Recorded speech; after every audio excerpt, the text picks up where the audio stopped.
नमस्कार दोस्तों, स्वागत करता हूं आपके अपने YouTube channel the Vinay Kumar show में। दोस्तों, आज के वीडियो हम लेकर आए हैं NCERT क्लास 10th की बुक सामाजिक अध्ययन, जिसमें हम लोग आज यूनिट 1 के बारे में पढ़ेंगे, जो कि होगा संसाधन एवं विकास।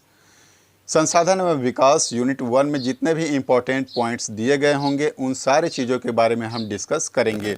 तो बिना देर किए आइए शुरू करते हैं। पॉइंट नंबर 1 है कि प्रथम अंतर्राष्ट्रीय पृथ्वी सम्मेलन हुआ था रियो डी जेनेरो में। और रियो डी जेनेरो कहाँ है? तो ब्राज़ील में है। और ये कब हुआ था? तो जून 1992 में हुआ था। यदि आपसे एग्ज़ाम में पूछा जाता है कि अंतर्राष्ट्रीय पृथ्वी सम्मेलन कब हुआ था, तो जून 1992 में हुआ था। और कहाँ हुआ था? तो रियो डी जेनेरो में हुआ था, जो कि ब्राज़ील में है। और इसी सम्मेलन में एजेंडा 21 को स्वीकृत किया गया था।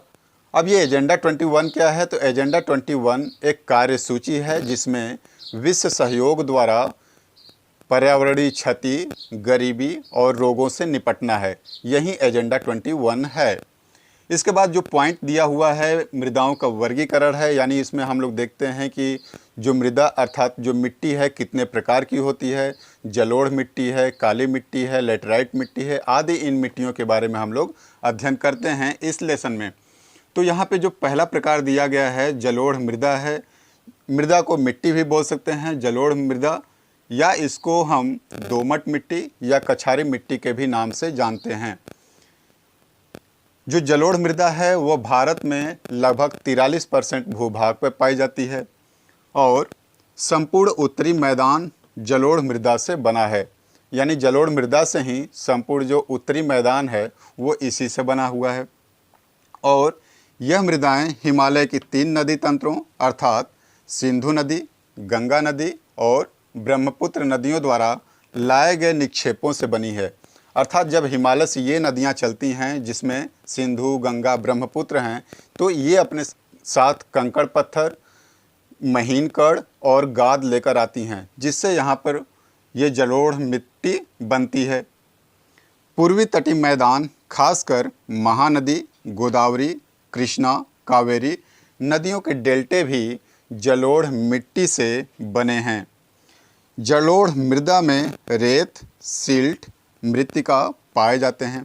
अब ये सिल्ट क्या है? तो गाद को बोला जाता है सिल्ट और मृत्तिका को बोला जाता है महीन कण। तो यहाँ पे हम देखते हैं कि जो जलोढ़ मिट्टी है वो रेत, सिल्ट और मृत्तिका की बनी होती है। दोस्तों, ये जो जलोढ़ मिट्टी होती है 2 प्रकार की होती है। एक नया जलोढ़ मिट्टी और दूसरा पुराना जलोढ़ मिट्टी।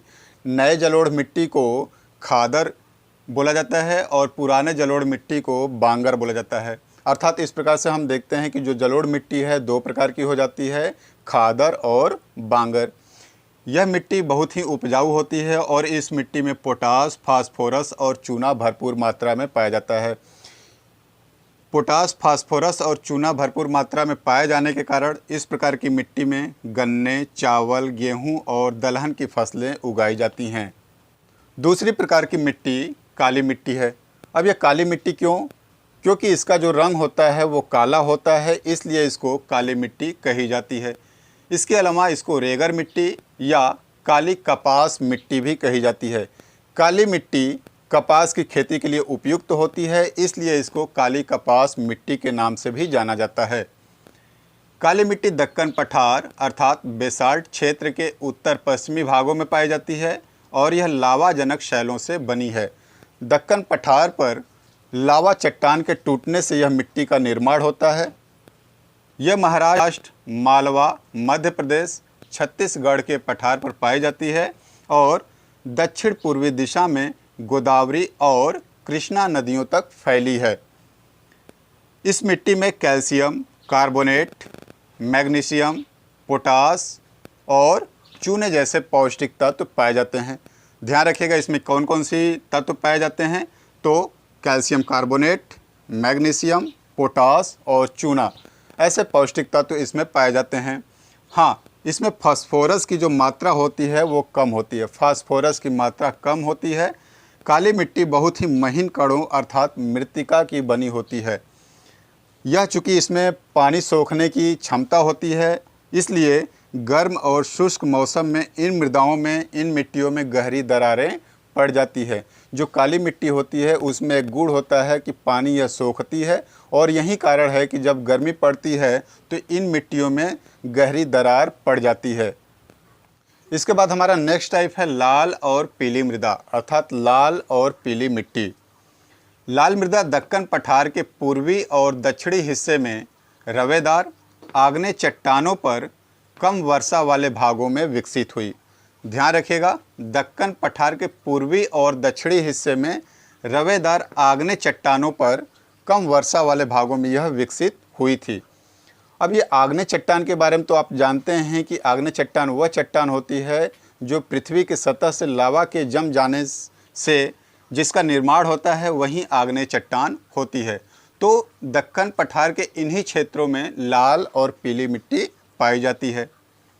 लाल और पीली मृदाएं उड़ीसा, छत्तीसगढ़, मध्य गंगा मैदान के जो दक्षिणी छोर है वहाँ पर, और पश्चिमी घाट में जो पहाड़ी पद है वहाँ पर पाई जाती हैं। इस मृदा का लाल रंग रवेदार आग्नेय और रूपांतरित चट्टानों में लौह धातु के प्रसार के कारण होता है। अर्थात लाल मिट्टी इसलिए लाल होती है क्योंकि इस मिट्टी में लौह ऑक्साइड पाई जाती है, इसलिए यह लाल रंग का होता है। और वहीं यदि पीले रंग की बात करें तो यह पीला क्यों होता है, तो पीला रंग इसमें जल योजन के कारण होता है, यानी इस मिट्टी में जल योजन होता है, इसी के कारण पीला रंग होता है। इसके बाद नेक्स्ट है लेटराइट मृदा। अब ये जो लेटराइट शब्द है वो ग्रीक भाषा के लेटर शब्द से बना है जिसका अर्थ होता है ईंट, और इस मिट्टी की निर्माण जो होती है वो उष्णकटिबंधीय तथा उपोष्ण कटिबंधीय जलवायु क्षेत्रों में आर्द्र तथा शुष्क ऋतुओं के एक के बाद एक आने के बाद होता है। अर्थात इन क्षेत्रों में ये जो आर्द्र तथा शुष्क ऋतुएं हैं उनके बार बार आने से इस मिट्टी का निर्माण होता है। यह भारी वर्षा से अत्यधिक निक्षालन का परिणाम है। निक्षालन अर्थात लीचिंग होता है। अब ये जो लीचिंग क्या होती है, तो लीचिंग समझिएगा, जब भारी वर्षा होती है तो जो महीन कण होते हैं वो नीचे बैठ जाते हैं और जो कंकड़ पत्थर होते हैं वो ऊपर आ जाते हैं, तो इसी को बोला जाता है लीचिंग प्रोसेस। यह मृदा अधिकतर गहरी तथा अम्लीय होती है। यह कहाँ पाई जाती है, तो देखिए यह दक्षिण राज्यों, महाराष्ट्र के पश्चिमी घाट क्षेत्रों, उड़ीसा, पश्चिम बंगाल, उत्तर पूर्वी प्रदेशों में पाई जाती है। ये खास तौर से इन क्षेत्रों को नाम याद रखिएगा कि ये दक्षिण राज्य में पाई जाती है, महाराष्ट्र के पश्चिमी घाट वाले क्षेत्र में, उड़ीसा है, पश्चिम बंगाल है, और उत्तर पूर्वी प्रदेश खास तौर से इन क्षेत्रों में पाई जाती है लेटराइट मिट्टी। जहाँ इस मिट्टी में पर्णपाती व सदाबहार वन मिलते हैं वहाँ इसमें ह्यूमस पर्याप्त मात्रा में पाई जाती है। ये चीज़ पॉइंट ध्यान रखिएगा कि जिस जगह पर पर्णपाती व सदाबहार वन मिलते हैं वहाँ पे ह्यूमस की मात्रा पर्याप्त रूप में पाई जाती है। मैं आपको जस्ट अभी बताऊंगा कि ह्यूमस क्या होता है, लेकिन विरल वनस्पति व अर्ध शुष्क पर्यावरण में इसमें ह्यूमस की मात्रा कम पाई जाती है। अब देखिएगा जो ह्यूमस क्या होता है, तो ह्यूमस पेड़ पौधों, पत्तों और सूक्ष्म जीवों से निर्मित जो कार्बनिक पदार्थ होता है उसी को बोला जाता है ह्यूमस। तो जहाँ पे पर्णपाती व सदाबहार वन होते हैं उस वाले क्षेत्र में वहाँ पर ह्यूमस की मात्रा पाई जाती है, और जहाँ पे जो विरल वनस्पति और अर्धशुष्क पर्यावरण वाले क्षेत्र होते हैं वहाँ पे ह्यूमस कम मात्रा में पाई जाती है। इन मृदाओं पर कर्नाटक, केरल, तमिलनाडु में चाय और कॉफ़ी उगाई जाती है। तो चाय और कॉफ़ी लेटराइट मिट्टी पर उगाई जाती है, और वो कौन सा राज्य है, तो कर्नाटक है, केरल है और तमिलनाडु है। तमिलनाडु और आंध्र प्रदेश, केरल में इस मिट्टी पर काजू की फसल उगाई जाती है, यानी लेटराइट मिट्टी पर काजू भी उगाई जाती है, और वो कौन सा क्षेत्र है, तो तमिलनाडु है, आंध्र प्रदेश है और केरल है।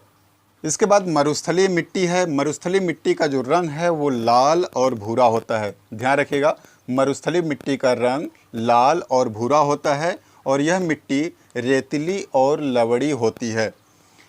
शुष्क जलवायु और उच्च तापमान के कारण जल वाष्पन दर अधिक है, और मृदाओं में ह्यूमस और नमी की मात्रा कम होती है। जैसे राजस्थान में जो मिट्टी, जिस प्रकार की मिट्टी है, वहाँ पे जल वाष्पन दर अधिक होता है, यानी गर्मी जब पड़ती है, धूप लगता है, तो उसकी वजह से जो भी पानी होता है वो वाष्प बन के उड़ जाता है और इस तरह से देखते हैं कि उसमें जो नमी होती है या फिर जो ह्यूमस होता है उसकी मात्रा कम हो जाती है। मृदा की सतह के नीचे कैल्शियम की मात्रा बढ़ती जाती है और नीचे की परतों में चूने के कंकर की सतह पाई जाती है।